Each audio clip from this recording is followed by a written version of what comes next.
Mi novio no dejaba de pellizcarme tan fuerte que me dejaba moretones, y a eso le llamaba su lenguaje del amor. Cuando Ramiro y yo empezamos a salir, él tenía esos pequeños toques cariñosos, me tomaba de la mano, jugaba con mi cabello, cosas normales de pareja. Luego, como a los 3 meses, empezó a pellizcarme. Al principio no era fuerte, solo pequeños pellizcos en el brazo cuando veíamos la televisión. Decía que era su forma de decirme que me amaba sin usar palabras. Pensé que era raro pero inofensivo. Como cuando algunas personas dan 3 topecitos para decir te amo, pero los pellizcos se volvieron más fuertes y frecuentes. Me pellizcaba el muslo por debajo de la mesa en los restaurantes, en las costillas cuando hacíamos fila en el súper, o en la parte alta del brazo cuando caminábamos juntos. Cuando le pedí que parara, dijo que estaba rechazando su lenguaje del amor y que eso le dolía profundamente. De hecho, se le llenaron los ojos de lágrimas diciendo que el tacto era su forma de expresar cariño y que yo lo hacía sentir mal por amarme. Así que dejé que continuara, aunque ya me estaban saliendo moretones. Ramiro veía las marcas y decía que eran marcas de amor. Pruebas de cuánto le importaba. Volvía a pellizcar sobre los moretones diciendo que estaba añadiendo más amor. Cuando usaba manga larga para cubrirlos decía que me avergonzaba de su cariño. Me subía las mangas en público y me pellizcaba los brazos donde todos pudieran ver diciendo que debería estar orgullosa de ser amada. Mis amigos empezaron a darse cuenta y a preguntar si estaba bien. Cuando mi amiga Lucía lo vio pellizcarme el cuello en su fiesta de cumpleaños, me llevó a un lado. Le expliqué que era su lenguaje del amor y ella me dijo que eso no existía, que me estaba lastimando y llamándolo cariño. Ramiro escuchó y le dijo a Lucía que ella no entendía nuestra conexión. Dijo que algunas personas amaban con palabras, otras con regalos, y él amaba a través de la expresión física. Lucía dijo que la expresión física no debería dejar moretones, pero Ramiro la acusó de estar celosa y sola. En la boda de mi prima, Ramiro me pellizcó durante toda la ceremonia. Cada vez que los novios decían algo dulce, pellizco. Durante los votos, pellizco. Cuando se besaron, me pellizcó los muslos tan fuerte que solté un jadeo audible. La gente volteó a ver y Ramiro susurró que yo solo estaba emocional por el amor. Durante la fiesta me pellizcó cada vez que nos tomaban fotos, diciendo que capturaría nuestra dinámica real. Mi tía preguntó por qué me estremecía tanto en las fotos. El punto de quiebre fue en mi trabajo. Yo trabajaba en un banco y tenía que usar manga corta como parte del código de vestimenta. Los moretones eran visibles y los clientes empezaron a preguntar si necesitaba ayuda. Mi gerente, Carlos, me llamó a su oficina diciendo que tenían recursos para violencia doméstica. Traté de explicarle sobre los lenguajes del amor, pero Carlos dijo que no le importaba cómo lo llamara Ramiro, el abuso era abuso. Me dio unos folletos y dijo que el banco apoyaría cualquier decisión que tomara. Esa noche le dije a Ramiro que los moretones estaban afectando mi trabajo, y él dijo que debería renunciar si no podían entender nuestro amor. Dijo que trabajos de salario mínimo había en todas partes, pero que nuestra conexión era especial. Me pellizcó el hombro mientras lo decía, retorciendo la piel hasta que me aparté. Dijo que apartarme era rechazar su amor y empezó a pellizcar mi otro hombro más fuerte. Ya había tenido suficiente. Le dije que necesitaba espacio para pensar, y pasó 1 hora pellizcándome repetidamente, diciendo que cada uno era un recordatorio de su amor que extrañaría cuando estuviera sola. Los pellizcos fueron tan agresivos esa noche que tuve que reportarme enferma al día siguiente porque los moretones eran demasiado oscuros para cubrirlos con maquillaje. Mientras Ramiro estaba en el trabajo, fui a su gimnasio, donde había estado presumiendo de su nuevo entrenador personal, Miguel, que estaba transformando su cuerpo. Pedí hablar con Miguel en privado, diciendo que era la novia de Ramiro y que estaba preocupada por algunas cosas que había notado. Miguel se preocupó de inmediato pensando que Ramiro tenía una lesión que estaba ocultando. Le mostré a Miguel mis brazos, cubiertos de moretones con forma de huellas digitales. Miguel preguntó quién hizo esto, y le dije que Ramiro lo llamaba su lenguaje del amor. La cara de Miguel cambió por completo. Preguntó cuánto tiempo había estado pasando esto. Y le mostré mis piernas, mis hombros, mi cuello. Todo cubierto en varias etapas de hematomas.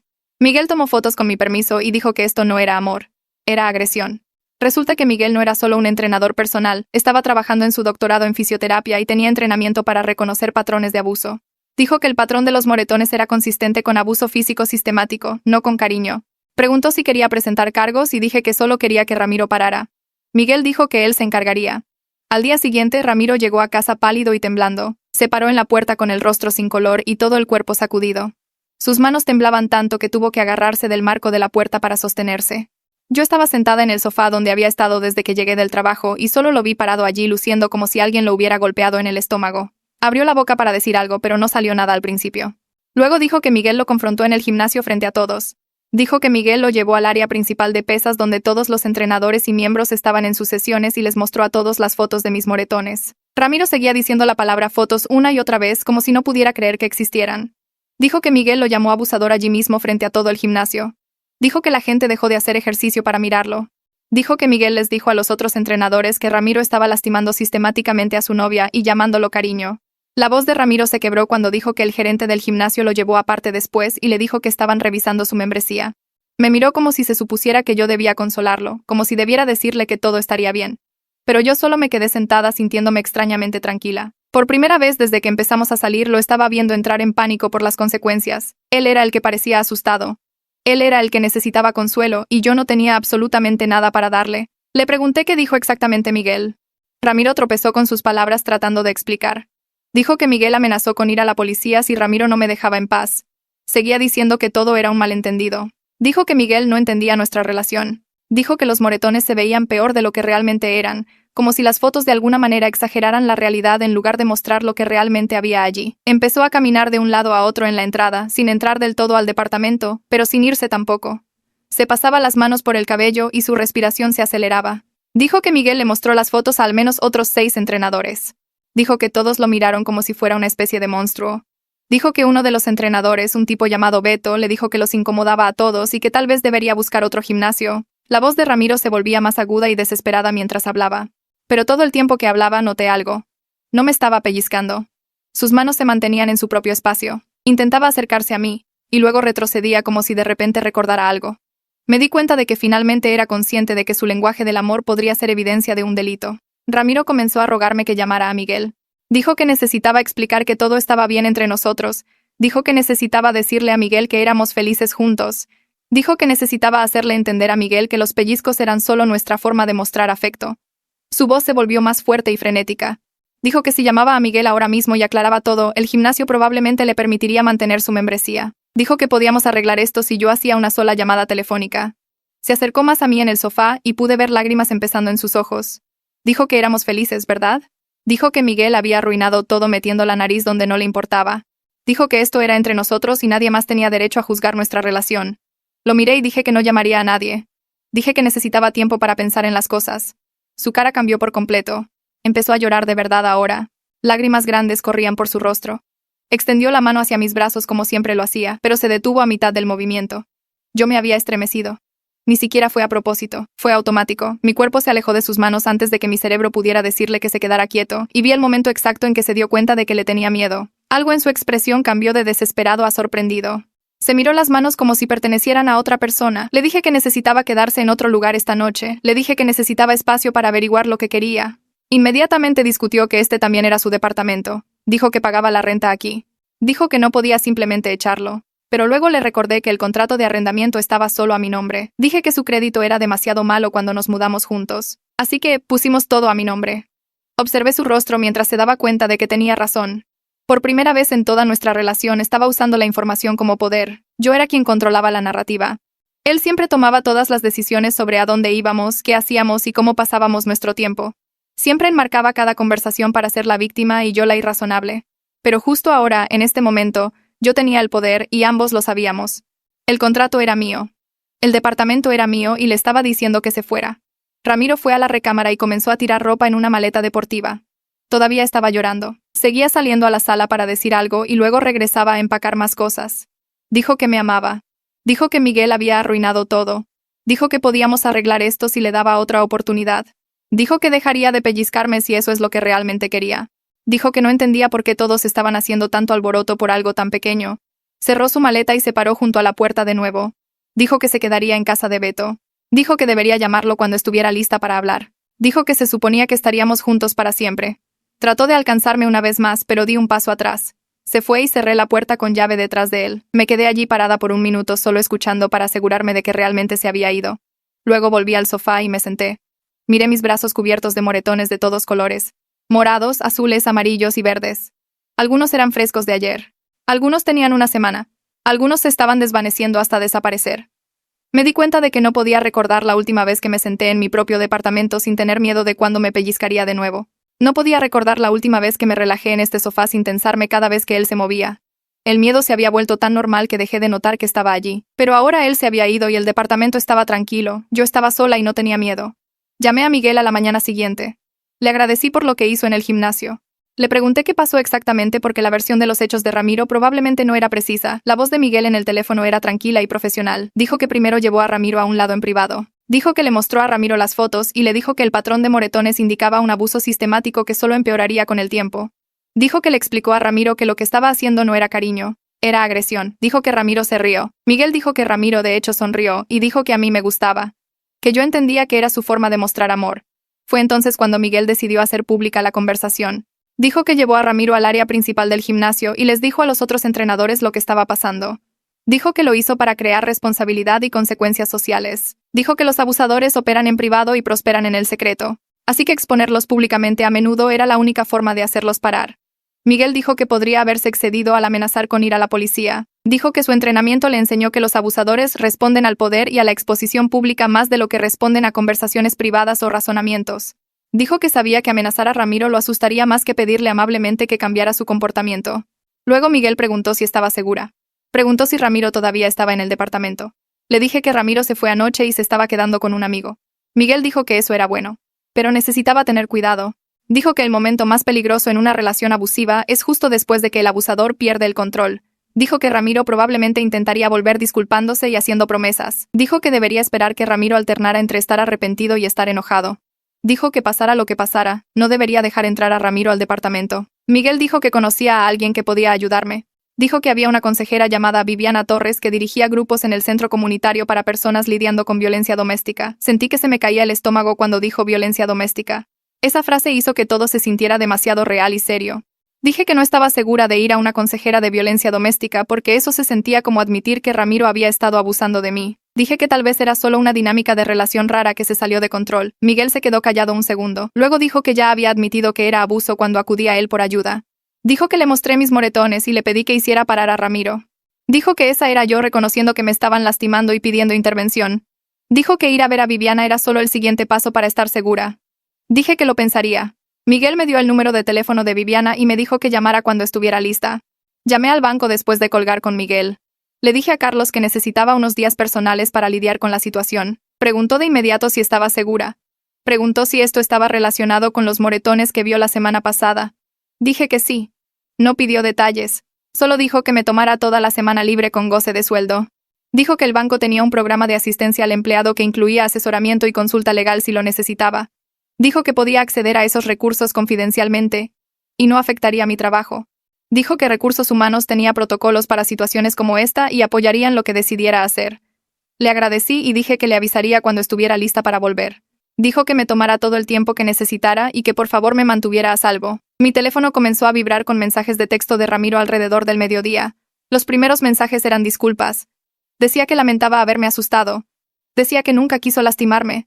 Decía que me amaba tanto y solo quería mostrarme ese amor. Decía que nunca me volvería a pellizcar si yo no quería.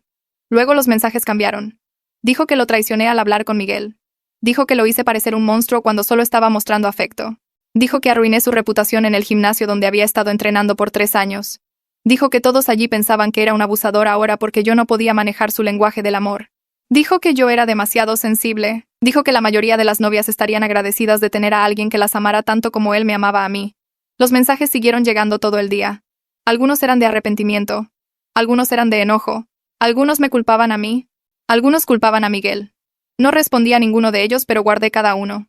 Algo dentro de mí sabía que podría necesitar evidencia más tarde. 2 días después entré al centro comunitario y encontré a Viviana Torres esperando en una pequeña oficina con sillas cómodas e iluminación suave. Se puso de pie cuando entré y me estrechó la mano con un agarre cálido que de alguna manera me hizo sentir menos asustada. Señaló una silla y me pidió que comenzara desde el principio para contarle sobre toda la relación. Empecé a hablar y una vez que comencé no pude parar. Le conté sobre el primer pellizco en el sofá, cómo parecía lindo al principio. Le conté sobre los moretones y cómo Ramiro los llamaba marcas de amor. Le conté sobre la boda y el banco y cómo los clientes preguntaban si necesitaba ayuda. Escucharme decir todo en voz alta a alguien que trabajaba con sobrevivientes de abuso hizo que algo hiciera clic en mi cerebro. Me di cuenta de que había ignorado tantas señales, tantos momentos en los que debí haberme ido. Viviana no interrumpió ni me miró como si fuera estúpida por quedarme. Solo escuchó y a veces hizo preguntas sobre incidentes específicos o cómo me sentía durante ellos. Preguntó si Ramiro alguna vez se disculpó después de pellizcarme fuerte y dije que no. Solo me decía que era amor. Preguntó si alguna vez respetó cuando dije basta y me di cuenta de que nunca lo hizo. Ni una sola vez. Cuando terminé de hablar, Viviana se inclinó hacia adelante y comenzó a explicar el ciclo de abuso. Dijo que el comportamiento de Ramiro encajaba en patrones que había visto cientos de veces antes. Dijo que el pellizco en sí no era el problema real. Era lo que representaba el pellizco. Dijo que mostraba su necesidad de lastimarme para marcar mi cuerpo para que todos pudieran ver que le pertenecía, para hacerme aceptar el dolor mientras me decía que era afecto. Dijo que cuando traté de poner límites, él reformuló mi no como un rechazo a su amor, lo que me convertía en la mala persona por tener límites humanos normales. Dijo que eso era manipulación y control del libro de texto. Empecé a llorar mientras ella hablaba porque había pasado meses pensando que algo estaba mal conmigo por no gustarme su lenguaje del amor. Viviana me pasó una caja de pañuelos y dijo que el duelo era normal. Dijo que estaba de luto por la relación que pensé que tenía, la versión donde Ramiro realmente me amaba en lugar de controlarme. Dijo que esa pérdida era real y válida, aunque la relación fuera dañina. 3 días después de que Ramiro se mudara, estaba trabajando mi turno en el banco cuando lo vi entrar por la puerta principal. Todo mi cuerpo se enfrió y me congelé en mi ventanilla. Caminó directamente hacia mí con esa mirada desesperada en su rostro. Antes de que pudiera alcanzarme, Mari salió de detrás de su mostrador y se interpuso entre nosotros. Le dijo que necesitaba irse. Ramiro trató de rodearla, pero ella se movió con él manteniéndose como barrera. Él dijo que solo quería hablar con su novia un minuto. Mari alzó la voz lo suficientemente fuerte como para que los clientes en la fila voltearan a ver. Dijo que yo estaba trabajando y él estaba interrumpiendo las operaciones del negocio. La puerta de la oficina de Carlos se abrió y salió rápido cuando escuchó el alboroto. Caminó directamente hacia Ramiro y le dijo que abandonara las instalaciones de inmediato o llamaría a seguridad. Ramiro trató de apelar a Carlos como si ambos fueran hombres razonables lidiando con una mujer dramática.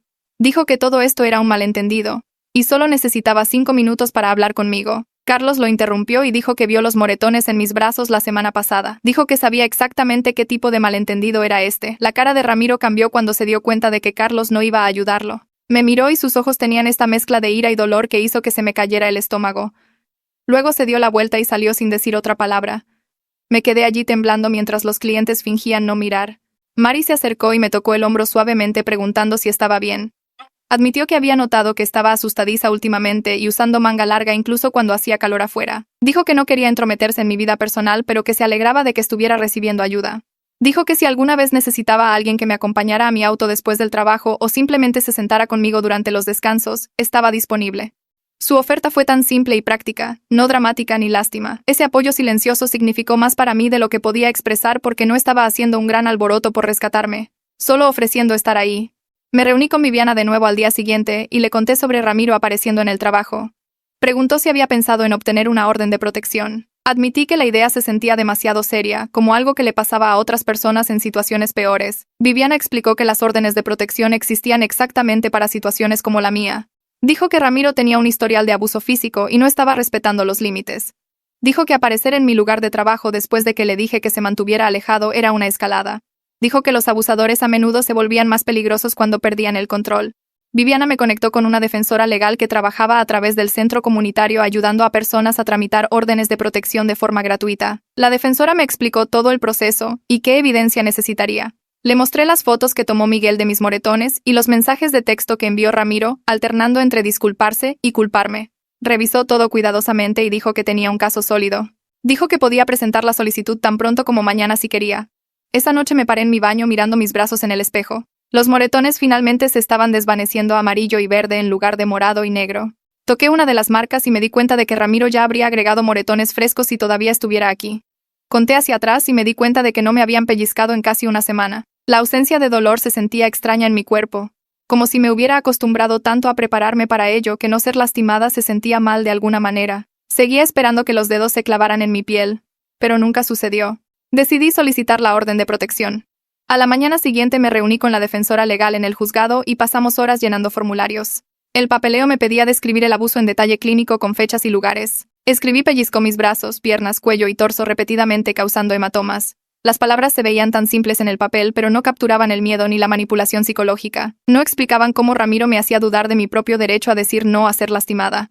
No mostraban cómo lloraba y decía que estaba rechazando su amor cada vez que le pedía que parara. La defensora me ayudó a adjuntar las fotos e imprimir los mensajes de texto. Entregamos todo en la oficina del secretario y luego esperamos en un pasillo nuestro turno con la jueza.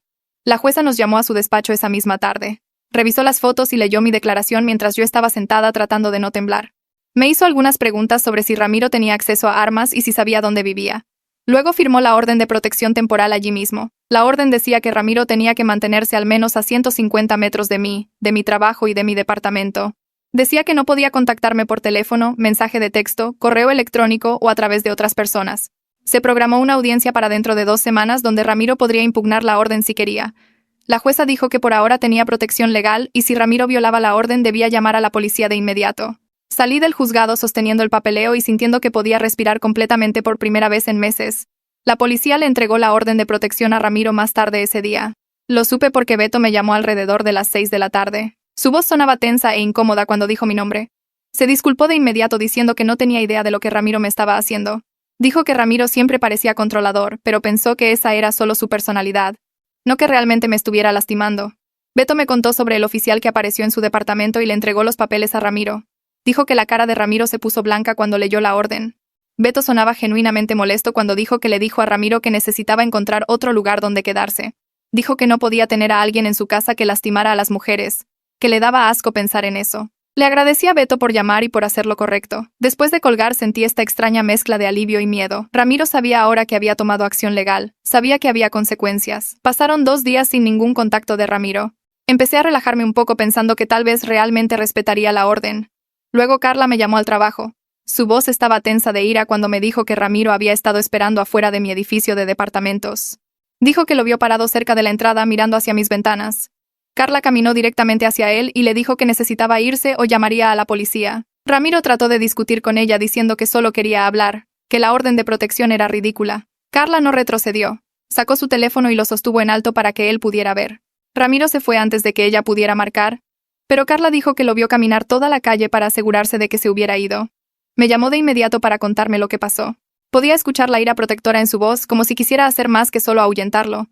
Colgué con Carla e inmediatamente llamé a la línea de no emergencias de la policía. Mis manos temblaban mientras esperaba en la línea. Una operadora tomó mi información y dijo que un oficial vendría al banco a tomar mi declaración. El oficial Ramón Torres apareció unos 30 minutos después. Tenía unos 40 años con una actitud tranquila que me hizo sentir que tomaba esto en serio. Se sentó frente a mí en la oficina de Carlos mientras le explicaba lo que Carla me había dicho. Ramón anotó todo en una pequeña libreta. Explicó que violar una orden de protección es un delito penal y se lo toman en serio. Dijo que presentaría un informe y que Ramiro sería contactado sobre la violación. Ramón me miró a los ojos cuando dijo que si Ramiro aparecía de nuevo debía llamar al 911 de inmediato, no esperar ni tratar de manejarlo yo misma. Dijo que mi seguridad era la prioridad, y que no debería preocuparme por molestar a la policía. Después de que se fue, me senté en la oficina de Carlos unos minutos más tratando de calmarme. El hecho de que Ramiro apareciera tan rápido después de recibir la notificación me asustó más de lo que quería admitir. Tenía una sesión con Viviana programada para esa tarde y le conté sobre Ramiro violando la orden. No pareció sorprendida. Dijo que los abusadores a menudo escalan cuando pierden el control y Ramiro ya había demostrado que no respetaría los límites legales. Viviana me ayudó a desarrollar un plan de seguridad. Repasamos todo en detalle. Me dijo que cambiara mi rutina, me estacionara en lugares diferentes, variara mi horario. Dijo que siempre debería tener mi teléfono cargado y tener números de emergencia guardados. Se sentía paranoico escribir todo esto, pero Viviana explicó que era necesario. También sugirió que les dijera a los vecinos de confianza y compañeros de trabajo cómo se veía Ramiro para que pudieran ayudar a estar atentos. Me mostró fotos en su teléfono de los planes de seguridad de otras mujeres, carpetas gruesas llenas de información y números de contacto. Me di cuenta de que esto era serio de una manera que aún no había aceptado completamente. Esto no era solo una mala ruptura. Esto se trataba de mantenerme a salvo de alguien que podría lastimarme peor. Imprimí una foto de Ramiro desde mi teléfono al día siguiente. Mirar su cara en el papel se sintió extraño. Se veía normal en la foto sonriendo a la cámara. Nada en la foto mostraba lo que me había hecho. Le mostré la foto a Carla primero. La estudió cuidadosamente y dijo que se aseguraría de que todo el personal de mantenimiento del edificio supiera que debían estar atentos a él. Luego fui a varios departamentos de mis vecinos. La mayoría de ellos fueron solidarios y dijeron que estarían atentos. Doña Carmen, de 2 puertas más abajo, tomó la foto y la sostuvo a la luz como si estuviera memorizando cada detalle. Dijo que siempre pensó que Ramiro parecía demasiado posesivo por la forma en que me agarraba del brazo cuando caminábamos juntos. Dijo que notó cómo me dirigía como si no pudiera caminar sola. Sentí esta oleada de vergüenza y validación al mismo tiempo. Otras personas vieron señales de advertencia que yo no pude ver porque estaba demasiado cerca de la situación. Doña Carmen me palmeó la mano y me dijo que era valiente por alejarme de él. En el banco a la mañana siguiente, Carlos me llamó a su oficina. Ya había escuchado sobre la violación por mí el día anterior. Dijo que había actualizado a seguridad con la foto de Ramiro e información sobre la orden de protección. El guardia de seguridad, Noé, asintió cuando pasé por su escritorio. Carlos también me dijo que iba a mover mi estación de trabajo. Me acompañó a un nuevo escritorio que no era visible desde las ventanas delanteras. Estaba escondido cerca de las oficinas, lejos de la vista pública. Carlos también dijo que podía estacionarme en su lugar reservado que estaba más cerca de la entrada del edificio. Dijo que eran cosas pequeñas, pero quería que me sintiera protegida. Casi lloré allí mismo en medio del banco. Estas pequeñas acomodaciones me hicieron sentir protegida de una manera que no había sentido en meses. Carlos me apretó el hombro y dijo que todo el personal me estaba cuidando. Mari me trajo café a mi nuevo escritorio y no dijo nada, solo sonrió. Lucía me llamó esa noche. Finalmente le había contado todo lo que pasó desde su fiesta de cumpleaños. Le envié un mensaje largo más temprano ese día con todos los detalles sobre la orden de protección y Ramiro apareciendo en mi edificio. La voz de Lucía estaba tensa de ira cuando contestó. Dijo que estaba enojada consigo misma por no presionar más cuando vio los moretones por primera vez. Le recordé que sí habló, y Ramiro la calló. Le dije que ella plantó la semilla que eventualmente creció para que yo buscara ayuda. Lucía dijo que estaba orgullosa de mí por salir de ahí. Se ofreció a venir a quedarse conmigo si tenía miedo de estar sola. Le dije que estaba bien por ahora, pero podría tomarle la palabra más tarde. Hablamos durante más de una hora sobre todo. Me hizo reír contando historias sobre citas terribles en las que había estado. Se sintió bien hablar de cosas normales. Recordar que tenía una vida fuera de lidiar con Ramiro. 2 semanas después ocurrió la audiencia de la orden de protección. Me vestí con cuidado esa mañana usando manga larga aunque hacía calor. Quería verme arreglada y creíble. El juzgado estaba lleno de gente moviéndose por los pasillos y esperando en las salas. Mi defensora legal me encontró afuera de la sala del tribunal. Repasó qué esperar una vez más. Luego entramos. Ramiro ya estaba allí con una abogada. Se me cayó el estómago cuando lo vi. Se veía más delgado, cansado. Su abogada era una mujer de mediana edad con un traje gris. Trató de argumentar que la orden era innecesaria cuando la jueza llamó el caso. La abogada afirmó que Ramiro solo era cariñoso, y yo estaba exagerando. Hizo que sonara como si yo estuviera siendo dramática sobre un comportamiento normal de pareja. Pero la jueza revisó las fotos, los mensajes y el informe de violación. Miró las fotos de mis moretones durante mucho tiempo. Luego miró a Ramiro. La jueza hizo permanente la orden de protección por 1 año y advirtió a Ramiro que cualquier violación adicional resultaría en arresto. Lo dijo clara y firmemente. La abogada de Ramiro trató de argumentar, pero la jueza la interrumpió. Terminó en menos de 20 minutos. Después de la audiencia salí al pasillo del juzgado. Ramiro estaba parado cerca de los elevadores con su abogada. Nuestros ojos se encontraron a través de la sala. Movió los labios diciendo, «Lo siento». Su abogada lo jaló rápidamente, dirigiéndolo hacia la salida. Pero vi remordimiento genuino en su rostro mezclado con confusión. Parecía que todavía no entendía completamente por qué pellizcarme estaba mal, como si pensara que todo esto era un gran malentendido que se salió de control. Sentí una mezcla complicada de alivio de que esté legalmente obligado a mantenerse alejado y tristeza de que tal vez nunca comprenda realmente lo que hizo. Mi defensora me tocó el brazo y preguntó si estaba bien. Asentí y caminamos hacia la salida opuesta. Mis manos temblaban, pero me sentía más ligera de alguna manera.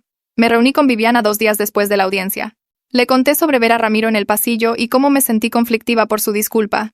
Viviana se inclinó hacia adelante en su silla y explicó que es normal llorar la relación e incluso extrañar a la persona que te lastimó. Dijo que esto era especialmente cierto cuando el abuso se mezclaba con afecto genuino al principio. Me recordó que Ramiro fue amable al principio, que los pellizcos empezaron pequeños. Dijo que la curación no es lineal, y tendré días buenos y días malos, momentos de certeza y momentos de duda. Viviana me dijo que algunos días podría sentirme fuerte y segura de haber tomado la decisión correcta. Otros días podría sentirme triste o culpable o confundida. Dijo que todos esos sentimientos eran válidos y normales. Lo que importaba era que estaba a salvo ahora y aprendiendo a confiar en mi propio juicio de nuevo. Me presenté en el centro comunitario el jueves por la noche para mi primera reunión del grupo de apoyo. Viviana me había dado la dirección y me dijo que viniera cuando me sintiera lista. La sala era pequeña con sillas plegables dispuestas en círculo y una caja de pañuelos en una mesa auxiliar. 7 mujeres ya estaban sentadas cuando entré. Viviana sonrió y señaló una silla vacía. Me presentó al grupo usando solo mi nombre de pila y explicó que era nueva. Las otras mujeres asintieron y algunas sonrieron de esa manera triste y comprensiva que me apretaba el pecho. Viviana comenzó la reunión preguntando si alguien quería compartir lo que pasó durante su semana. Una mujer llamada Kenia habló sobre encontrarse a su ex en el supermercado y cómo se congeló en el pasillo de los cereales hasta que él se fue. Otra mujer describió finalmente cambiar las cerraduras de su departamento después de 3 meses de estar demasiado asustada de que su novio apareciera enojado. Luego habló una mujer con mechones grises en el cabello. Dijo que su exesposo solía darle lo que llamaba toquecitos de amor en los brazos y hombros. Demostró el movimiento. Una palmada rápida y dura que describió como juguetona al principio. Dijo que escaló durante 5 años hasta que una noche le dio un puñetazo en la cara y le rompió la nariz. Me miró directamente cuando dijo que los abusadores siempre empiezan poco a poco y prueban los límites. Me sentí enferma al escuchar su historia porque podía ver los pellizcos de Ramiro convirtiéndose en bofetadas, luego golpes y luego algo peor. Después de que terminó la reunión le agradecí a Viviana por invitarme. Preguntó cómo me sentía y le dije que menos sola pero también más asustada al darme cuenta de lo mal que podrían haberse puesto las cosas. Me apretó el hombro suavemente y me recordó que salí antes de que llegara a ese punto. Miguel me envió un mensaje de texto unos días después preguntando si quería ir por un café. Me reuní con él en una cafetería cerca del gimnasio sentándonos en una mesa al aire libre donde podía ver a la gente pasar. Se veía cansado y seguía jugando con su taza de café. Preguntó cómo me estaba yendo con la orden de protección y todo. Le conté sobre el grupo de apoyo y cómo ayudaba a escuchar otras historias. Miguel asintió, y luego admitió que había estado pensando mucho sobre cómo manejó las cosas con Ramiro. Dijo que la membresía del gimnasio de Ramiro fue terminada después de que otros 2 miembros se quejaron de que se sentían incómodos a su alrededor. Aparentemente Ramiro había estado diciéndole a la gente en el gimnasio que su novia lo dejó por nada, que todos estaban exagerando, que Miguel arruinó su vida. El gerente del gimnasio revisó todo y decidió que Ramiro creaba un ambiente inseguro. Miguel pareció aliviado cuando me dijo esto, pero también culpable. Dijo que se seguía preguntando si debería haberme animado a ir a la policía en lugar de confrontar a Ramiro él mismo. Le preocupaba que amenazar a Ramiro fuera demasiado agresivo, que tal vez hubiera una mejor manera de manejarlo. Lo vi luchar con esto y me di cuenta de que realmente le importaba hacer lo correcto incluso cuando la situación era complicada. Le dije a Miguel que probablemente me salvó la vida o al menos me salvó de peores lesiones de las que ya tenía. Le expliqué que nada más había funcionado. Ni mis amigos hablando, ni mi gerente ofreciendo recursos, ni mis propios intentos de poner límites. Ramiro solo paró cuando otro hombre lo hizo parar. Cuando Miguel usó su presencia física y autoridad para crear consecuencias. Miguel escuchó y dijo que eso es exactamente lo que le molestaba. Señaló lo mal que estaba que otro hombre tuviera que usar el dominio para detener a un hombre que me estaba dominando a mí. No lo había pensado de esa manera, pero tenía razón. Miguel admitió que había estado pensando mucho en esa contradicción. Dijo que lo hizo más consciente de cómo usa su tamaño físico y autoridad incluso cuando intenta ayudar a la gente. Me contó sobre ser más cuidadoso en el gimnasio ahora, pidiendo permiso a los clientes antes de ajustar su postura, siendo consciente de su tono al dar instrucciones. Aprecié que realmente estuviera aprendiendo algo de esto en lugar de solo sentirse orgulloso de sí mismo por ser un héroe. Hablamos durante más de 1 hora sobre poder y control y lo complicado que era todo. Cuando nos fuimos, Miguel me abrazó con cuidado y me dijo que lo llamara si alguna vez necesitaba algo. Pasaron 3 meses desde que la orden de protección se hizo permanente. Empecé a dormir la mayoría de las noches sin despertar en pánico. El chequeo constante sobre mi hombro en los estacionamientos ocurría con menos frecuencia, aunque todavía lo hacía a veces. Tuve algunas citas casuales, nada serio, solo probando las aguas de estar cerca de hombres de nuevo. Los moretones desaparecieron por completo, desvaneciéndose de morado a verde a amarillo a nada. Pero a veces todavía sentía sensaciones fantasmas de ser pellizcada, como si mi cuerpo recordara el dolor incluso cuando no había amenaza real. Estaba sentada en el trabajo o viendo televisión y de repente sentía ese giro agudo en mi brazo que me hacía estremecer. Sucedía cada vez menos, pero me recordaba que la curación no era solo física. Mi departamento se sentía seguro ahora en lugar de un lugar donde tenía que prepararme constantemente. Podía usar manga corta sin pensar en ello. Podía sentarme en mi sofá sin recordar todas las veces que Ramiro me pellizcó allí. Las cosas pequeñas y normales se sentían como victorias. Lucía llamó y preguntó si quería ir a cenar a este lugar italiano que a ambas nos gustaba. Nos sentamos en una mesa de esquina y pedimos vino y pasta. Después de que nos trajeron la comida, Lucía preguntó cómo estaba realmente. No la respuesta cortés y superficial que le daba a la mayoría de la gente. Dejé mi tenedor y le dije honestamente.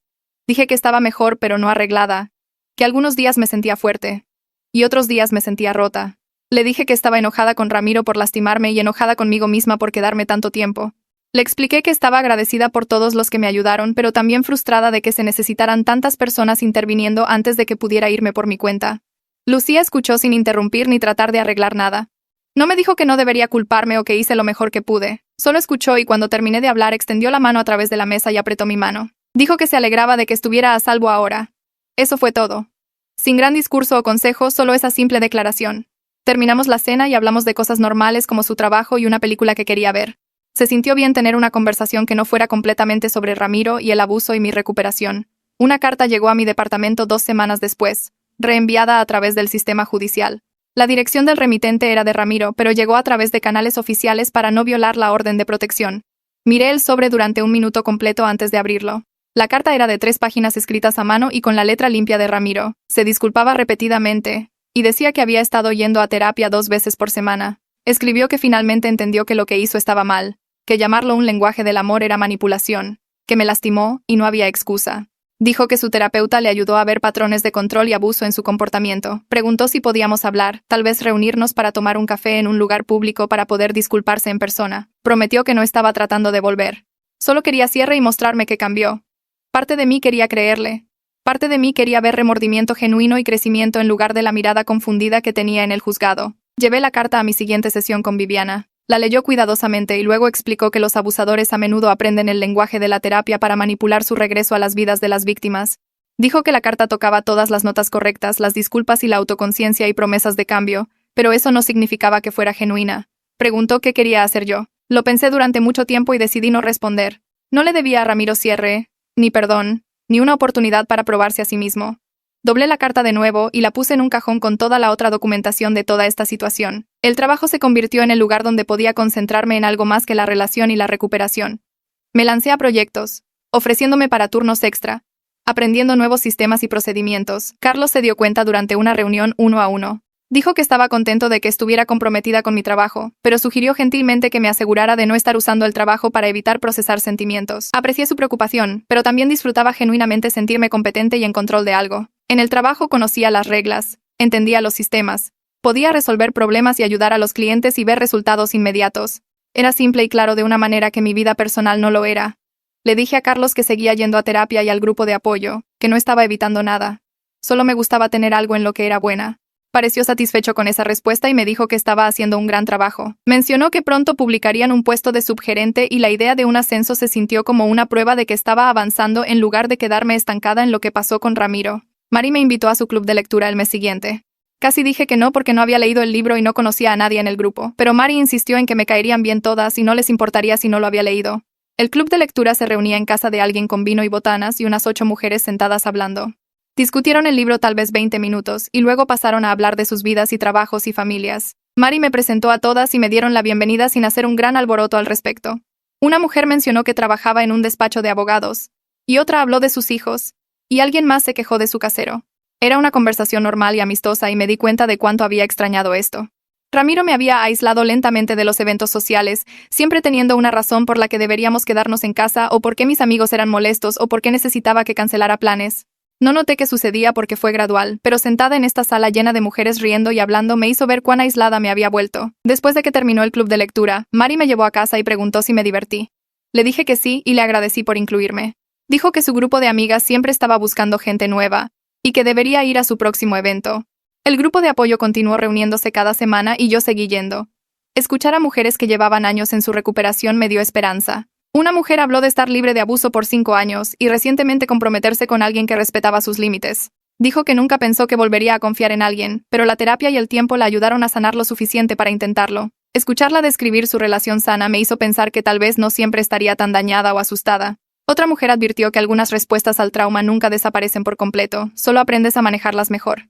Dijo que todavía se estremecía a veces cuando su esposo se movía demasiado rápido, aunque él nunca la había lastimado. Lo explicó como tener una alarma de humo que es demasiado sensible, sonando incluso cuando no hay fuego real.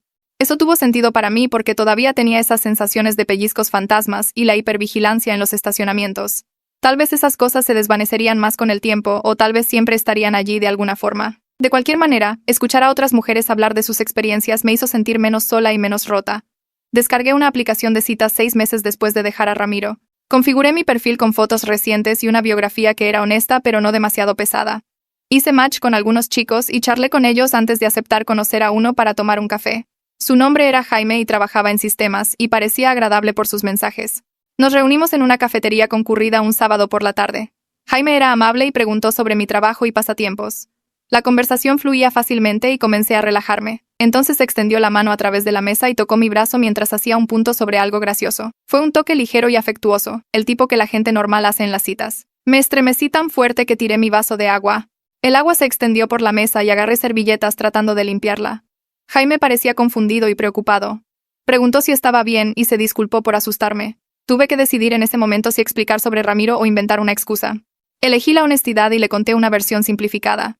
Dije que había salido de una mala relación hace unos meses, y todavía estaba asustadiza a veces. Jaime dijo que entendía y lamentaba que me hubiera pasado eso, pero podía notar que lo incomodaba. El resto de la cita se sintió incómodo, y cuando nos fuimos dijo que me enviaría un mensaje, pero supe que no lo haría. Caminando hacia mi auto me sentí desanimada pero también orgullosa de mí misma por intentarlo.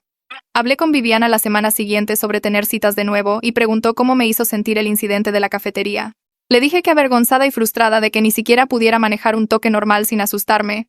Ella dijo que esa reacción era completamente normal dado lo que había pasado y que la incomodidad del chico era problema de él, no mío. Discutimos cuándo decirle a gente nueva sobre Ramiro y dijo que no había una respuesta correcta. Explicó que generalmente es mejor esperar hasta que se construya algo de confianza entre tú y la otra persona y observar cómo reaccionan cuando pones límites sobre cualquier cosa. Me recordó que alguien que se pone insistente o molesto cuando dices no a cosas pequeñas definitivamente no respetará límites más grandes sobre tu historia. Dijo que las parejas sanas no exigen explicaciones antes de que estés lista para compartirlas y no te hacen sentir mal por tener respuestas de trauma. 6 meses después de dejar a Ramiro me detuve en una cafetería cerca del banco durante mi hora de comida. Estaba esperando mi orden cuando alguien dijo mi nombre y me di la vuelta para ver a Beto parado detrás de mí. Se veía incómodo pero caminó hacia mí de todos modos, y dijo que había estado esperando encontrarse conmigo. Se disculpó de nuevo por no darse cuenta de lo que Ramiro estaba haciendo y dijo que se sentía culpable por no hablar antes. Le dije que no era su culpa y pregunté cómo estaba. Beto dijo que estaba bien, pero luego agregó que Ramiro se había mudado a otro estado por una oportunidad de trabajo. Explicó que Ramiro quería alejarse de todo lo que pasó aquí y empezar de nuevo en otro lugar. Pregunté si Ramiro alguna vez reconoció lo que hizo y la cara de Beto me dio la respuesta antes de que hablara. Dijo que Ramiro todavía lo enmarca como una relación que no funcionó, no como abuso. Beto dijo que Ramiro habla de cómo no éramos compatibles y cómo yo exageré su afecto. No me sorprendió porque los abusadores rara vez aceptan responsabilidad, pero escucharlo confirmado todavía me molestó. Beto dijo que trató de hablar con Ramiro al respecto, pero Ramiro cerró la conversación. Le agradecí a Beto por decirme y dije que solo me alegraba que Ramiro estuviera lejos ahora. Beto asintió y dijo que esperaba que estuviera mejor y le dije honestamente que lo estaba. Empecé a notar pequeños cambios en mí misma alrededor de ese tiempo. Me reía más fácilmente en el trabajo cuando Mari contaba chistes y no pasaba cada momento escaneando mis alrededores en busca de peligro. Una mañana me puse una camisa de manga corta sin pensar en ello y solo me di cuenta más tarde de que no había revisado mis brazos en busca de marcas primero. En el supermercado, un amigo de la prepa me abrazó y no me tensé ni me aparté. Estas cosas diminutas se sentían como grandes victorias. Le conté a Viviana sobre ellas durante nuestra siguiente sesión, y ella sonrió y dijo que así es exactamente cómo funciona la curación. Explicó que la gente espera avances dramáticos donde todo mejora de repente, pero la recuperación real ocurre en pequeños pasos. Dijo que notar que podía usar manga corta sin ansiedad era tan importante como cualquier gran realización. Me recordó celebrar estos momentos en lugar de esperar algún estado de curación perfecto que tal vez nunca llegue. Lucía me llamó unas 3 semanas antes del primer aniversario de haber dejado a Ramiro. Dijo que quería hacerme una fiesta para celebrar e inicialmente dije que no porque se sentía raro celebrar dejar una relación abusiva. Lucía dijo que no se trataba de celebrar el abuso. Se trataba de celebrar mi fuerza y libertad y el hecho de que salí. Me convenció diciendo que todas las personas que me ayudaron querían reconocer el hito juntas. La fiesta fue en el departamento de Lucía un sábado por la tarde. Cuando llegué había un pastel en la mesa que decía 1 año. Tuve que ir al baño a llorar un poco porque me sentía abrumada. No solo por la fiesta, sino por darme cuenta de que realmente lo logré. Sobreviví 1 año entero sin él. Regresé a la sala y vi a Mari, a Carlos, a Carla e incluso a Miguel allí. Todos sonrieron cuando me vieron y me di cuenta de que estas personas eran mi verdadera red de seguridad. Eran los que me vieron ahogarme y me sacaron. Pasé la tarde hablando con todos, comiendo pastel y sintiendo este increíble sentido de gratitud. Miguel me dijo que estaba orgulloso de mí. Carlos hizo una broma sobre cómo yo dirigía el banco mejor que él ahora. Mari me invitó a otro evento del club de lectura. Sentí que pertenecía, sentí que tenía una vida real llena de gente a la que le importaba. Miré alrededor de la sala y me sentí agradecida por cada persona allí. Aproximadamente 1 hora después de iniciada la fiesta, Lucía preguntó si quería decir algo. No había preparado un discurso, pero me puse de pie y traté de poner mis sentimientos en palabras. Agradecí a todos por su ayuda y dije que no podría haber dejado a Ramiro sin su intervención y apoyo. Mencioné específicamente a Miguel por reconocer el abuso y tomar acción cuando yo no podía verlo por mí misma. Agradecí a Lucía por enseñarme cómo se ven realmente las relaciones sanas y por ayudarme a entender que merecía algo mejor. Mi voz comenzó a temblar y vi a varias personas secándose los ojos. Dije que pasé tanto tiempo pensando que el amor debía doler y todos ellos me mostraron que no era así. Para cuando terminé de hablar estaba llorando y también la mitad de la gente en la sala. Lucía me abrazó y susurró que estaba orgullosa de mí. Unas semanas después de la fiesta me di cuenta de que quería ayudar a otras personas de la forma en que todos me ayudaron a mí. Llamé a Viviana y pregunté si el centro comunitario necesitaba voluntarios. Dijo que siempre necesitaban gente para la línea de crisis y preguntó si me interesaba el entrenamiento. Me inscribí para la siguiente sesión de entrenamiento, que eran 8 semanas de clases sobre reconocer abuso, planificación de seguridad y cómo hablar con personas en crisis. El entrenamiento fue difícil porque trajo muchas de mis propias experiencias, pero también se sintió con propósito. Aprender la terminología oficial para lo que hizo Ramiro me ayudó a entender que no era único de nuestra relación. Era un patrón que le sucedía a mucha gente. Después de terminar el entrenamiento empecé a atender la línea directa 1 noche a la semana. Mis primeras llamadas fueron estresantes, pero los otros voluntarios me ayudaron. 3 meses después de ser voluntaria, tomé una llamada de una mujer joven que sonaba asustada. Dijo que su novio había estado jugando a luchar con ella y le dejaba moretones. Ella seguía llamándolo juegos bruscos y diciendo que él no quería lastimarla, pero escuché las mismas justificaciones que solía hacer sobre Ramiro. Le hice algunas preguntas sobre con qué frecuencia sucedía y si le había pedido que parara. Dijo que le dijo que los moretones dolían, pero él se rió y dijo que estaba siendo demasiado sensible. Dijo que llamaba porque su compañera de cuarto vio las marcas y se preocupó. pero no estaba segura si contaba como abuso ya que él afirmaba que solo estaba jugando. Le conté con cuidado sobre mi propia experiencia con Ramiro y cómo llamaba a los pellizcos su lenguaje del amor. Le expliqué que los abusadores a menudo disfrazan la violencia como afecto o juego para hacerte cuestionar tu propia percepción. Empezó a llorar y dijo que pensaba que estaba loca por tener miedo de alguien que decía amarla. Le dije que no estaba loca y que su miedo era válido. Hablamos durante casi una hora sobre planes de seguridad y recursos en su área. Me agradeció antes de colgar y dijo que hablar con alguien que entendía la hacía sentir menos sola. Esa llamada se quedó conmigo por días. Seguía pensando en lo fácil que podría haberme quedado con Ramiro si nadie hubiera intervenido. Imaginé el universo paralelo donde Miguel no lo confrontó en el gimnasio, donde Carlos no me ofreció recursos en el trabajo, donde Lucía no habló en su fiesta. En esa versión de mi vida tal vez todavía me estarían pellizcando todos los días y diciéndome que era amor, o tal vez Ramiro habría escalado a golpearme, o peor. El pensamiento me hizo sentir enferma pero también agradecida. Me di cuenta de lo afortunada que fui de que tanta gente reconociera lo que estaba pasando y se negara a guardar silencio. No todos tienen ese sistema de apoyo y sabía por la línea directa que mucha gente se queda en relaciones abusivas por años porque nadie les ayuda a verlo como lo que es. Viviana me dijo durante nuestra siguiente sesión que pensaba que estaba lista para graduarme de la terapia semanal a revisiones mensuales. Dijo que había hecho el trabajo duro de procesar el trauma, entender los patrones que me llevaron a aceptar el abuso y construir una vida donde me sentía segura y apoyada. Me sentí orgullosa al escucharla decir eso, pero también asustada de tener menos estructura. Le dije que se sentía como quitarle las rueditas a la bici, y no estaba segura de poder equilibrarme sola. Viviana sonrió y dijo que por eso exactamente me estaba haciendo la transición a mensual en lugar de terminar la terapia por completo. Me recordó que siempre podía volver a sesiones semanales si necesitaba más apoyo y ella seguiría disponible si algo surgía entre nuestras citas programadas. Dijo que la meta no era hacerme no necesitar terapia nunca más. Era ayudarme a construir suficientes habilidades y apoyo para que no la necesitara tan intensamente. Lucía me invitó a una cena en casa de un amigo aproximadamente un mes después. Casi dije que no porque todavía me sentía incómoda en eventos sociales, pero me obligué a ir. Ahí es donde conocí a Tomás. Era amigo del novio de Lucía y trabajaba en desarrollo de software. Terminamos hablando la mayor parte de la noche sobre cosas normales como nuestros trabajos y restaurantes favoritos. Al final de la noche pidió mi número y se lo di. Nos enviamos mensajes por unas semanas antes de que me invitara a cenar. En nuestra primera cita fue paciente y respetuoso y pidió permiso antes de tocarme, incluso de formas pequeñas. Cuando llegó la cuenta extendió la mano hacia la mía y luego se detuvo y preguntó si estaba bien sostenerla. Al principio su constante verificación se sentía excesiva, como si estuviera haciendo un gran alboroto por el contacto más de lo necesario. Pero luego me di cuenta de que me estaba dando control sobre mi propio cuerpo en cada interacción. Después de algunas citas le conté sobre Ramiro en términos básicos, solo que había salido de una relación abusiva hace unos 8 meses. Tomás escuchó sin interrumpir y luego dijo que se alegraba de que hubiera salido y que nunca me haría sentir insegura. No pidió detalles ni actuó como si mi trauma fuera demasiado para manejar. Solo lo aceptó como parte de mi historia y siguió tratándome con el mismo respeto que tenía desde el principio. Tomás nunca me presionó en nada. Nuestras primeras citas preguntó antes de tomar mi mano o poner su brazo alrededor de mí. Cuando nos besamos por primera vez verificó después para asegurarse de que estuviera cómoda. Al principio pensé que tal vez solo era demasiado cauteloso o había leído demasiados artículos sobre consentimiento, pero durante los siguientes meses me di cuenta de que era genuinamente cuidadoso conmigo. Notaba cuando me tensaba o me alejaba ligeramente y nunca me hacía sentir mal por ello. Estábamos viendo una película en su sofá y él extendía la mano hacia mí, luego hacía una pausa y preguntaba si estaba bien poner su brazo alrededor de mis hombros. A veces decía que sí y a veces decía que necesitaba espacio y de cualquier manera él estaba bien con eso. Alrededor de los 3 meses tuve una pesadilla sobre Ramiro y desperté llorando en la cama de Tomás. Él se despertó también y preguntó si estaba bien, si necesitaba algo. Le conté sobre el sueño, sobre cómo Ramiro solía pellizcarme para despertarme a veces solo porque quería mi atención. Tomás escuchó sin interrumpir ni tratar de arreglarlo. Solo se sentó allí junto a mí en la oscuridad y sostuvo mi mano. Dijo que se alegraba de que me hubiera alejado de Ramiro y prometió que nunca me haría sentir insegura así. La forma en que lo dijo fue tan simple y honesta. No dramática ni actuada. Solo un hecho. Empecé a llorar más fuerte porque me di cuenta de que realmente le creía. Con Ramiro siempre estaba esperando el siguiente pellizco, el siguiente retorcido de piel, el siguiente recordatorio de que mi cuerpo no era realmente mío.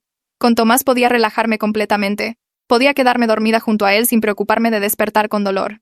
La orden de protección estaba programada para expirar exactamente 1 año después de que la jueza la hiciera permanente. Aproximadamente 1 mes antes de la fecha de vencimiento recibí un aviso por correo preguntando si quería renovarla. Me senté en la mesa de mi cocina mirando el formulario tratando de averiguar qué quería hacer. Beto me había dicho unos meses antes que Ramiro estaba saliendo con alguien nuevo. Una mujer que conoció a través del trabajo después de mudarse al otro estado. Parte de mí se preocupaba por ella, se preguntaba si Ramiro la estaba pellizcando también y llamándolo amor. Pero Beto dijo que Ramiro parecía diferente, más calmado, como si tal vez mudarse y perder todo aquí realmente lo hubiera cambiado. No sabía si eso era cierto, o si Beto solo estaba siendo optimista. Llamé a Viviana y le pedí su opinión sobre renovar la orden. Dijo que era completamente mi elección, que no había respuesta incorrecta. Si me sentía más segura con ella vigente, debería renovarla. Si sentía que ya no la necesitaba, eso estaba bien también. Me recordó que Ramiro no había intentado contactarme desde que se mudó, no había violado la orden después de ese primer incidente en mi edificio. Lo pensé por unos días más y finalmente decidí no renovarla. En parte porque genuinamente no creía necesitar protección legal de Ramiro ya, pero principalmente porque quería probarme a mí misma que no seguía viviendo con miedo a él. Quería mostrarme que él no tenía poder sobre mí ya, que podía existir en el mundo sin una orden judicial entre nosotros. Cuando la fecha de vencimiento llegó y pasó, me sentí más ligera de alguna manera, como si hubiera recuperado otra pieza de mi vida. Carlos me llamó a su oficina aproximadamente una semana después de que expiró la orden de protección. Me puse nerviosa por un segundo, ese viejo miedo de estar en problemas, pero él estaba sonriendo cuando entré. Me dijo que me estaba recomendando para un ascenso a subgerente, y el director regional lo había aprobado. Solo me le quedé viendo, no segura de haber escuchado bien. Carlos se rió y dijo que me lo merecía, que había mostrado una fuerza y resistencia increíbles durante un momento muy difícil, y ese tipo de carácter era exactamente lo que buscaban en el liderazgo. El ascenso venía con un aumento significativo, suficiente para que finalmente pudiera permitirme mudarme de mi departamento, el que todavía tenía recuerdos de Ramiro en cada habitación. Le agradecí a Carlos probablemente demasiadas veces y él le restó importancia diciendo que me gané esto por mi propio mérito. Esa tarde empecé a buscar departamentos en línea, desplazándome por listados e imaginando vivir en algún lugar donde Ramiro nunca hubiera estado, algún lugar sin ninguna historia o malos recuerdos adjuntos. Encontré un lugar en un vecindario más bonito con buena seguridad, un edificio que tenía cámaras en el estacionamiento y una entrada cerrada. La renta era más alta de lo que estaba pagando, pero con mi nuevo salario podía manejarlo. Programé una visita para ese fin de semana y llevé a Lucía conmigo para una segunda opinión. El departamento era perfecto, brillante y limpio con ventanas grandes y una cocina que realmente tenía espacio en el mostrador. Lucía dijo que era exactamente lo que necesitaba, un nuevo comienzo en un lugar que fuera completamente mío. El día de la mudanza fue agotador pero satisfactorio. Lucía y Mari me ayudaron a empacar y cargar todo en un camión de alquiler. No tenía tantas cosas porque Ramiro había controlado la mayoría de nuestras pertenencias compartidas insistiendo en que su gusto era mejor que el mío. Ahora pude elegir todo yo misma, desde los muebles hasta el color de la pared y dónde colgar los cuadros. El nuevo edificio tenía elevador, lo que hizo la mudanza más fácil, y mis vecinos parecían amables cuando pasaban junto a nosotros en el pasillo. Pasé los primeros días desempacando y acomodando todo exactamente como quería. Puse mi sofá contra la pared donde le daba mejor luz. Colgué cortinas que realmente me gustaban en lugar de las oscuras y pesadas en las que Ramiro había insistido. Compré plantas para los alféizares y cojines coloridos para el sofá. Cada elección fue mía, y solo mía, sin la opinión de nadie más que considerar o acomodar. Esa primera noche en el nuevo departamento hice la cena en mi cocina y la comí en mi sofá viendo cualquier programa que quisiera en la tele. Luego me fui a la cama en mi recámara que había pintado de un azul suave y dormí toda la noche sin pesadillas. Sin sueños sobre ser pellizcada o atrapada. Sin despertar en pánico revisando moretones. Solo sueño pacífico en un espacio que era completamente seguro y completamente mío. Lucía vino el siguiente fin de semana con suministros de pintura y una gran sonrisa. Dijo que íbamos a pintar la sala estuviera lista o no, y ya había escogido el color. Era un amarillo brillante y alegre que sabía que Ramiro habría odiado y es exactamente por eso que lo eligió. Pasamos todo el día pintando, cubriendo las aburridas paredes beige con este amarillo soleado que hacía que toda la habitación se sintiera más feliz. Mientras pintábamos, Lucía habló sobre cuánto había cambiado yo desde que dejé a Ramiro. Dijo que cuando intentó hablarme por primera vez sobre los moretones en su fiesta de cumpleaños yo estaba tan a la defensiva y poco dispuesta a escuchar nada negativo sobre él. Ahora estaba viviendo por mi cuenta, poniendo límites, haciendo un trabajo que amaba, saliendo con alguien que realmente me respetaba. Dijo que estaba asombrada por la transformación, que pasé de ser alguien que no podía decir no a alguien que sabía exactamente lo que quería. Le dije que no era realmente una transformación, más bien como recordar quién era yo antes de que Ramiro me convenciera de que estaba equivocada en todo. Me abrazó y nos manchamos de pintura amarilla ambas camisetas y nos reímos de eso. Para la noche la sala estaba terminada y se veía increíble, brillante y acogedora y nada como el espacio oscuro y estrecho que había compartido con Ramiro. Tomás conoció a mi familia por primera vez en la fiesta de cumpleaños de mi prima. La misma prima que se casó donde Ramiro me había pellizcado durante toda la ceremonia. Estaba nerviosa de llevar a Tomás con mis parientes, preocupada de que lo compararan con Ramiro o hicieran preguntas incómodas. Pero Tomás estaba relajado y amable con todos, hablando con mi tío sobre deportes y ayudando a mi tía a llevar comida a las mesas. Mi tía me llevó aparte mientras Tomás nos traía bebidas y dijo que necesitaba decirme algo. Dijo que estaba tan aliviada de verme con alguien como Tomás, alguien que claramente me respetaba y me trataba bien. Admitió que había estado preocupada por mí durante mi relación con Ramiro. La forma en que me agarraba del brazo en público y cómo siempre parecía tensa a su alrededor. Dijo que no sabía cómo ayudar en ese momento. No quería excederse o empeorar las cosas. Le dije que hablar siempre vale la pena incluso si la persona no está lista para escuchar, porque planta semillas que podrían crecer después. Dije que las palabras de Lucía en su fiesta de cumpleaños se quedaron conmigo, aunque defendía a Ramiro en ese momento, y esas semillas eventualmente me ayudaron a darme cuenta de que necesitaba irme. Mi tía me abrazó y dijo que estaba orgullosa de lo lejos que había llegado y que realmente le caía bien Tomás. Miré a Tomás al otro lado del jardín riendo de algo que dijo mi prima, y me sentí agradecida de que mi familia pudiera verme feliz con alguien que realmente era bueno para mí. El programa de entrenamiento de la línea de crisis tomó varios meses en completarse. Tuve que aprender técnicas de desescalada, cómo evaluar riesgo de suicidio, cómo conectar a la gente con recursos locales. Viviana supervisó mis llamadas de práctica y me dio retroalimentación sobre mi enfoque. Dijo que tenía una habilidad natural para encontrar a las personas donde estaban emocionalmente, para escuchar sin juzgar y ayudarles a ver sus situaciones más claramente. Después de terminar el entrenamiento, empecé a tomar llamadas más complejas en mis turnos voluntarios regulares. Una noche hablé con un hombre cuya esposa acababa de dejarlo y estaba teniendo pensamientos de lastimarse. Me quedé en la línea con él por más de una hora ayudándolo a hacer un plan de seguridad y conectándolo con un consejero en su área. Otra noche hablé con una adolescente cuyos padres peleaban constantemente y no sabía cómo sobrellevarlo. Compartí algo de lo que había aprendido en terapia sobre manejar la ansiedad y encontrar apoyo. El trabajo era emocionalmente pesado y a veces me iba a casa después de un turno sintiéndome agotada, pero también era profundamente satisfactorio. Cada llamada donde ayudaba a alguien a sentirse menos solo o ver un camino hacia adelante, se sentía como si estuviera convirtiendo mi peor experiencia en algo significativo. Viviana me dijo durante una de nuestras revisiones mensuales que pensaba que había encontrado mi vocación, que ayudar a otros claramente era importante para mí. No lo había pensado de esa manera, pero tenía razón. Este trabajo me hacía sentir con propósito de una manera que nada más lo hacía. 2 años después de dejar a Ramiro, apenas pensaba en él. Ocasionalmente algo detonaba un recuerdo, como ver a alguien ser agarrado bruscamente en público o escuchar sobre abuso en las noticias. Y a veces cuando estaba en la línea directa hablando con alguien en una situación similar, recordaba momentos específicos de mi relación con Ramiro. Pero mayormente, él ya no era parte de mis pensamientos diarios. La hipervigilancia constante se había desvanecido. No revisaba sobre mi hombro en los estacionamientos ni escaneaba cada habitación buscando salidas. Podía ser tocada sin estremecerme. Podía relajarme en espacios públicos sin esa ansiedad de fondo. Todavía tenía algunos problemas de confianza que probablemente no desaparecerían por completo. Era cautelosa con la gente nueva y ponía mucha atención a cómo los hombres trataban a las mujeres a su alrededor. Pero estos no controlaban mi vida ya. Eran solo parte de cómo me movía por el mundo ahora. Tomás entendía y nunca me hacía sentir rota o dañada por tener límites. Cuando le contaba sobre una pesadilla que tuve, o un momento cuando algo me recordó a Ramiro, él escuchaba y validaba mis sentimientos sin tratar de arreglarme. Aprecié que viera mi trauma como parte de mi historia, pero no la característica definitoria de quién era yo. Tomás y yo nos mudamos juntos después de salir por unos 14 meses. Estaba nerviosa de compartir espacio con alguien de nuevo, preocupada de caer en viejos patrones de acomodar las preferencias de alguien más sobre las mías. Pero vivir con Tomás fue sorprendentemente fácil. Hablamos sobre cómo dividir tareas y cuentas. Nos comprometimos en decisiones de decoración. Nos dimos espacio cuando lo necesitábamos. Cuando teníamos desacuerdos nunca alzaba la voz ni usaba su presencia física para intimidarme. Hablábamos del problema que fuera y encontrábamos una solución que funcionara para ambos. Una noche estaba lavando platos, y él llegó por detrás para abrazarme y me tensé automáticamente. Él dio un paso atrás de inmediato y preguntó si estaba bien. Le dije que estaba bien. Solo que ser agarrada por detrás todavía me ponía nerviosa a veces. Se disculpó y dijo que sería más cuidadoso al acercarse cuando no pudiera verlo venir. El hecho de que ajustara su comportamiento sin hacerme sentir mal por mi reacción significó todo.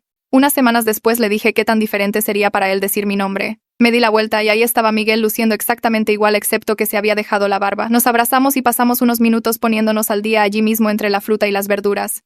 Me dijo que había terminado su doctorado y estaba trabajando como fisioterapeuta ahora, ayudando a la gente a recuperarse de lesiones y cirugías. Todavía entrenaba gente en el gimnasio algunas noches a la semana porque lo disfrutaba. Le dije que me estaba yendo genial, que vivía con mi novio Tomás y trabajaba como subgerente en el banco y era voluntaria en una línea de crisis. Miguel sonrió y dijo que se alegraba mucho de que su intervención hubiera ayudado, que siempre se había preguntado si hizo lo correcto al confrontar a Ramiro tan agresivamente. Le aseguré que absolutamente hizo lo correcto, que su disposición a involucrarse probablemente me salvó de peor abuso en el futuro. Dijo que toda la experiencia le enseñó mucho sobre límites y consentimiento, sobre cómo usar su autoridad y presencia física responsablemente. Intercambiamos números y prometimos mantenernos en contacto, luego seguimos nuestros caminos separados por la tienda. Caminando a mi auto después me sentí agradecida por toda la gente que intervino para ayudarme cuando yo no podía ayudarme a mí misma. Unos meses después, Viviana me llamó con una petición. El centro comunitario estaba planeando su recaudación de fondos anual y querían que hablara sobre mi experiencia como sobreviviente y voluntaria.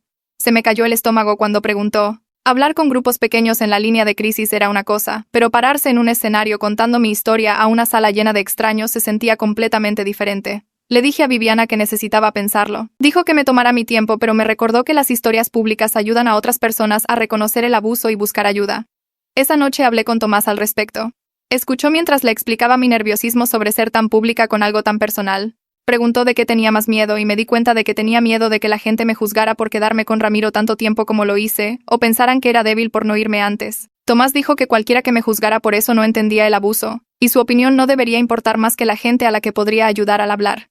Llamé a Viviana al día siguiente y acepté hacerlo. Ella me ayudó a prepararme haciéndome practicar contando mi historia en fragmentos más cortos, enfocándome en los hechos sin perderme en emociones. La noche de la recaudación de fondos llegó más rápido de lo que quería. Estaba parada tras bastidores en el centro comunitario viendo a otros oradores hablar sobre el impacto de la organización. Mis manos temblaban y seguía repasando lo que planeaba decir. Cuando llamaron mi nombre caminé al escenario y miré a unas 200 personas. Comencé explicando cómo los pellizcos empezaron como algo pequeño y escalaron a un abuso sistemático. Hablé de los moretones y cómo Ramiro los llamaba marcas de amor. Describí a Lucía confrontándolo en su fiesta, a Carlos ofreciendo recursos laborales y a Miguel reconociendo el patrón de abuso y tomando acción. Expliqué lo difícil que fue aceptar que lo que experimenté era abuso porque Ramiro me había convencido de que era solo su forma de amarme. Hablé de la orden de protección y el grupo de apoyo y aprender cómo se ven realmente las relaciones sanas. Terminé diciendo que pedir ayuda fue la cosa más valiente que hice y salir era posible incluso cuando se sentía imposible. Los aplausos fueron fuertes y sostenidos. Después, al menos una docena de personas se me acercaron. Algunos me agradecieron por hablar. Otros compartieron sus propias historias en voz baja diciendo que se reconocían en mi experiencia. Una mujer me dijo que había estado poniendo excusas por el comportamiento de su novio, pero escuchar mi historia le hizo darse cuenta de que necesitaba irse. Otra persona pidió información sobre la línea de crisis porque su hermana estaba en una situación similar. Caminando a mi auto esa noche me sentí agotada, pero bien por hablar públicamente. Tomás estaba esperando despierto cuando llegué a casa y preguntó cómo me fue. Le dije que fue aterrador, pero valió la pena. Que varias personas dijeron que mi historia les ayudó a ver sus propias situaciones más claramente. Lucía me llamó un martes por la tarde unos 6 meses después. Su voz alta de emoción. Dijo que tenía noticias y si podía venir de inmediato. 20 minutos después estaba sentada en mi sofá mostrándome su anillo de compromiso. Su novio le había propuesto matrimonio el fin de semana durante una caminata que habían estado planeando por meses. La abracé y pasamos una hora viendo el anillo y hablando de cómo preparó la propuesta. Luego preguntó si sería su dama de honor. Dije que sí de inmediato y empezamos a hablar de planes de boda allí mismo. Durante los siguientes meses ayudé a Lucía con todo, desde elegir su vestido hasta probar pasteles y rotular invitaciones. Ser parte de la planeación de su boda se sintió completamente diferente a asistir a la boda de mi prima con Ramiro. En la ceremonia de mi prima Ramiro me había pellizcado constantemente y pasé todo el evento tensa y doliéndome. Ahora estaba genuinamente feliz por Lucía, emocionada por el romance y la celebración. No detonada por verla a ella y a su prometido ser cariñosos el uno con el otro. Cuando se besaban o tomaban de la mano me sentía feliz por ellos en lugar de recordarme mi propio dolor. Eso se sintió como prueba real de lo lejos que había llegado en mi curación. Lucía y yo estábamos rotulando invitaciones una tarde cuando preguntó si estaba bien con todo lo de la boda, si traía malos recuerdos. Le dije honestamente que estaba bien, que su boda se sentía alegre de una manera que la boda de mi prima no pudo porque no me estaban lastimando durante todo el evento. Me apretó la mano y dijo que se alegraba de que estuviera en un lugar mejor ahora. El día de la boda llegó cálido y soleado. Estuve con las otras damas de honor arreglándonos, ayudando a Lucía con su vestido y maquillaje. Se veía hermosa y tranquila, nada nerviosa. La ceremonia fue al aire libre en un jardín y Lucía caminó hacia el altar radiante. Durante la recepción di mi brindis de dama de honor. Hablé sobre amistad y apoyo y cómo las personas que te aman siempre aparecerán cuando más las necesitas. Dije que Lucía había estado allí para mí durante uno de los momentos más difíciles de mi vida, que había hablado cuando vio algo mal aunque fuera incómodo. No mencioné a Ramiro por nombre, pero Lucía sabía que en parte estaba hablando de cómo lo confrontó en su fiesta de cumpleaños, cómo esa había sido la primera grieta en el muro de negación que había construido alrededor de su abuso. Dije que los verdaderos amigos te dicen la verdad incluso cuando es difícil de escuchar y Lucía había hecho eso por mí. Para el final del brindis, varios invitados estaban llorando, incluyendo a Lucía. La gente se me acercó después diciendo que el brindis fue hermoso y significativo. Una de las tías de Lucía me dijo que fue el discurso de dama de honor más honesto que había escuchado.